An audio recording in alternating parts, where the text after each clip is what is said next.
Ang programa nga ini may ara mga sensitibo nga isena nga hindi nagakabagay sa mga bata. Kasubong sang pagpang-abuso, pagpatay, sexual, kag droga. Istrikto nga paggiya kag pagpahangop ang kinahanglan.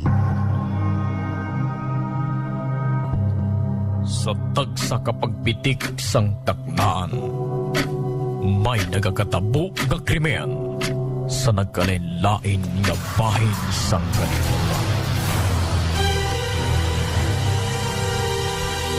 Pagpatay, pagpanglubos,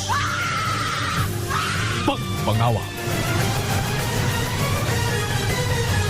Ini nga drama, gintuyong ipabati sa inyo. Hindi lang agud makalingaw, kundi maghatag sang pagturunan kag magpanumdum ngang paghimo sang krimen gina pagkamalaw.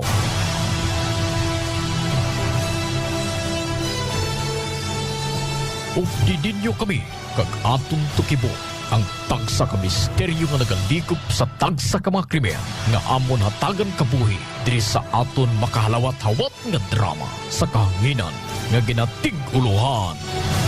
Rehas!